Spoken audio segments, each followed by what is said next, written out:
Do you ever catch yourself living in the future projected images in your mind of the ideals, or living in a past event that has happened and spiraling so far that you forget to live in the present moment?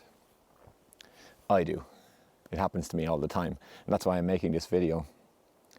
I'm a visual thinker, and so I can see my future. I can live within these projected visuals of what I want in my life, of who I'm going to be.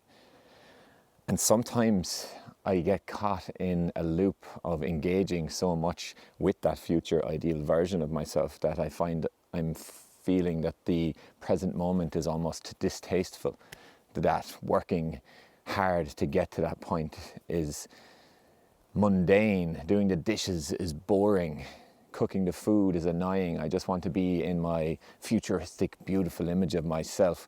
And so, because I'm a visual thinker, I will literally live in those future images of myself.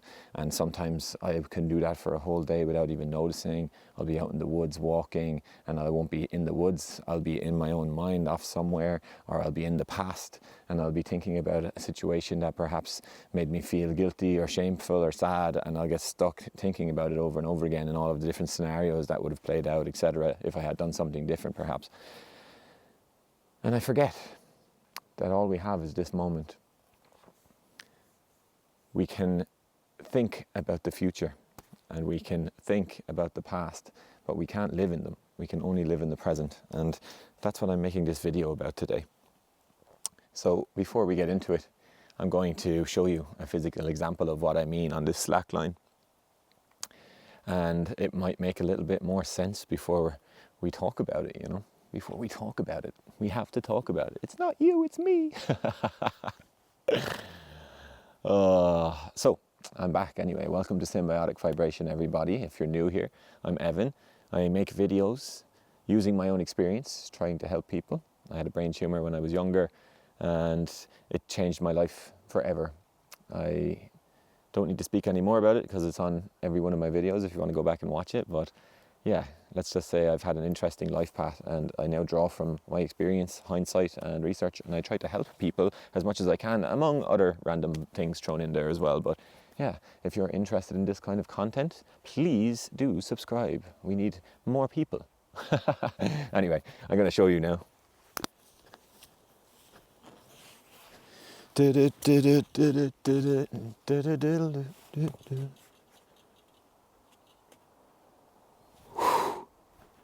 Okay, so imagine that my center is the present moment. This arm is the future, this arm is the past. And as I'm walking along this slack line, I'm making micro adjustments, constantly flowing in, out in the past and the future, but always getting back to the present and staying balanced and staying moving. But if I dive too deeply into the future and forget about the present, or I dive too deeply into the past and forget about the present, what's going to happen? Well, let's find out. Well, of course, I'm going to fall. I'm going to collapse. And that's the lesson here today. We can live in our future projections. We can spiral into our past. But if we do so for too long, our present will collapse. And that's something I've been thinking about a lot lately. Having a visual mind, living within the futuristic ideal versions of myself, forgetting that I still exist here, getting caught up, spiraling into my past in some situations that happened and trying to understand how I could have navigated it so much better, and forgetting about the present moment. And there's a lesson to be learned here on this slack line. We need to think about the future. We need to carve it. We need to learn from the past. We need to divulge it.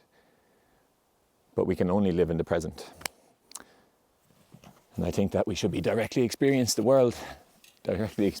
world a lot more than we need to be in our futuristic projections or our past thoughts.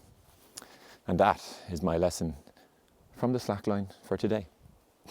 So I hope you liked my slackline example of what I was speaking about just now. I almost fell there.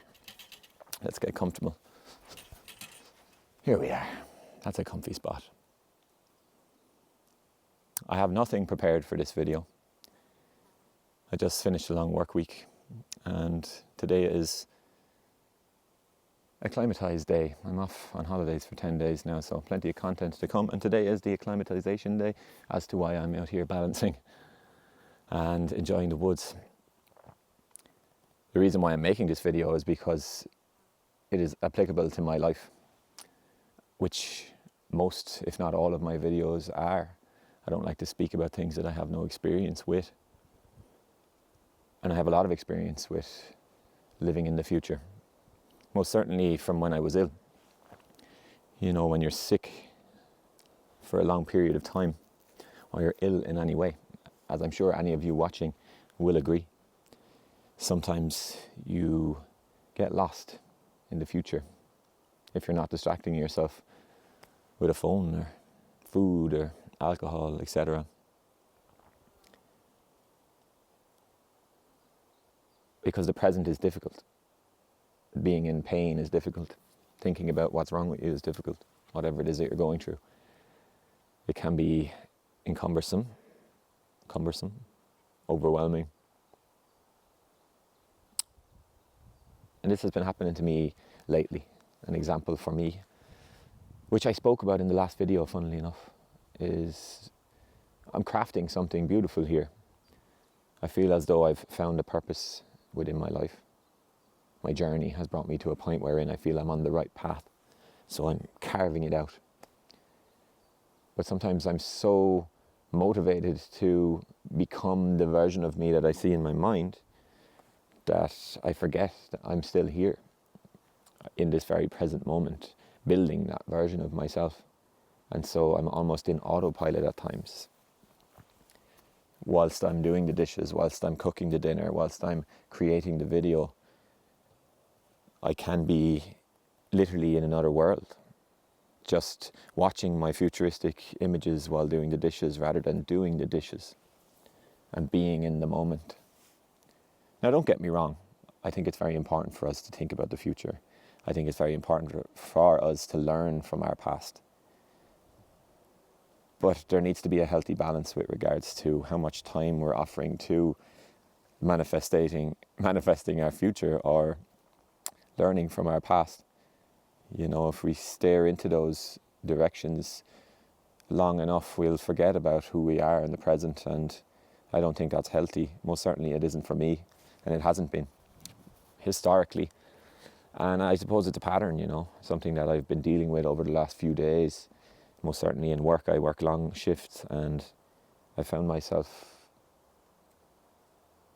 in somewhere else, not truly within the moment. And you know, I thankfully have done a lot of work on this over the years, so I recognize the pattern and I recognize how to unravel it. So before I get into perhaps some tips, tricks that I've learned along the way, I think it's also important for us to recognize just how much we distract ourselves from our present. So devoid of the future, devoid of the past. We have the present, but we also have means of distracting ourselves within the present, i.e. phones, which is the number one distraction tool.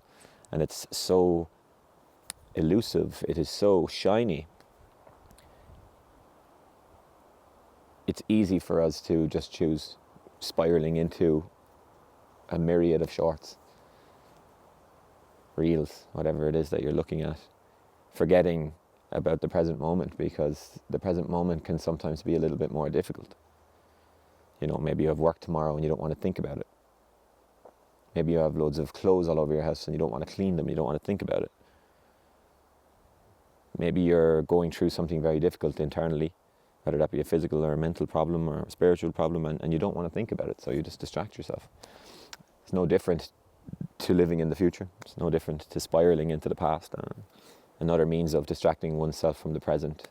So it's also incredibly important for us to recognize that they almost work hand in hand, you know. And again, don't take this as me saying you shouldn't be manifesting your future and writing down your future and thinking about your future and learning from your past. Those are incredibly important aspects of life that we need to do. We need to be able to pull in our future and resonate with our future. We need to be able to digest our past so that it's not confronting us in our present at all times and causing us to enter into downward spirals and becoming lost within our own minds, within our own trauma. So let's make sure that we understand, if you're still watching this, that the future and the past are incredibly important to us. But the present is the only place where we can truly live, directly experiencing the world for what it is. And my number one tip, I learned it from a book a long time ago while I was ill and while my mind was in a very hyperactive, scary place. The scariest place I've ever been in internally for a very long time. I needed to find a way to escape it. So I started to read a book by Jon Kabat-Zinn called Wherever You Go, There You Are. And it was a mindfulness tool, a very practical book, a very inspiring book. And Jon Kabat-Zinn began the book and consistently reiterated throughout the book to ask oneself where you are right now. And it's a beautiful, beautiful means of bringing yourself back to the present. Because I know from experience, I don't even know while I'm being in my future. I don't. It's a subconscious happening. It's just happening involuntarily, and I need to then realize, okay, I'm in the future here, and then I'll ask that question out loud or internally, depending on where I am. Where are you right now? And it brings me back to where I am. And it's a beautiful experiment to consistently use throughout a day. It's something that when I first started to do, I would have to do multiple times a minute, multiple times every 10 seconds, because my mind was so ravenously spiraling that I couldn't even be in the present for 5 seconds, which was terrifying to realize while I was beginning to read that book. And so I began asking myself that question: where am I now? I'd go out for a walk. Where am I? 5 seconds later, where am I? Where am I? But it always brought me back to center. And by doing this consistently over many years, I found it unnecessary for me to say the words, where am I, anymore, because I was able to directly experience my own life through my own senses without being distracted. So that's tip number one. Where am I right now? Write that down. Keep that in your head. Bring yourself back to the present. Number two, exactly what I'm doing right now. Come out to a wooded area, some form of tranquil area, if you can. Even just being in nature, in a park would do, if you're not comfortable with being on your own in a wooded area. And listen to the birds. Allow the birds to be your question. Allow the birds to be the where are you right now. So sit down and focus in on the sound of the birds rather than the sound of your mind or the visuals in your mind. Focus on what's in front of you while you're doing that. All of the trees, constantly looking at everything out there. Look at all the flies that are moving around. Hear the wind, hear the stream in the distance. Look at all the different types of trees, all the different types of flowers while you're listening to the birds. And do this over and over again. You're literally living within the moment at that point. You're living within mindfulness. If you don't like the word, that's okay. But that's what being mindful is. It's living in the moment, living in the present. And it's a beautiful, beautiful thing. Another tip. We'll call it tip 3. I don't know why I'm numbering them. When you're out walking, obviously you can use that walk for building your future projections. It's a wonderful way to do that because you're moving forward. So you're moving forward in your mind as well, and it's usually reflected that way. Maybe you're using it to process the past, that's cool.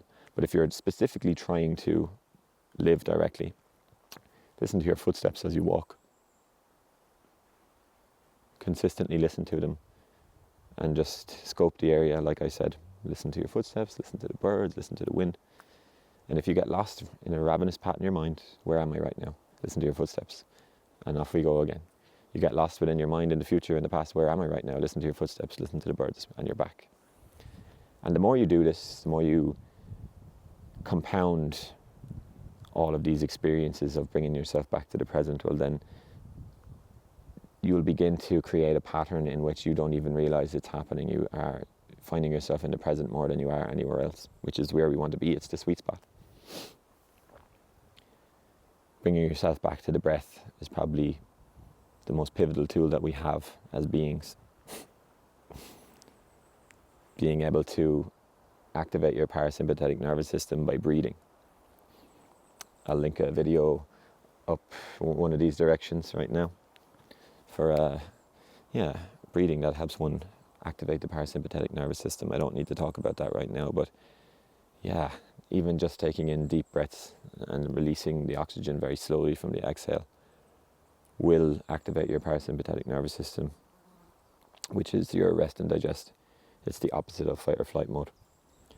And within that, you will find a sense of tranquility and peace, and more often than not, you won't have an active mind if that is the case, because an active mind reflects a nervous system which is in our sympathetic state of mind, which is hyper-aroused, fight or flight mode.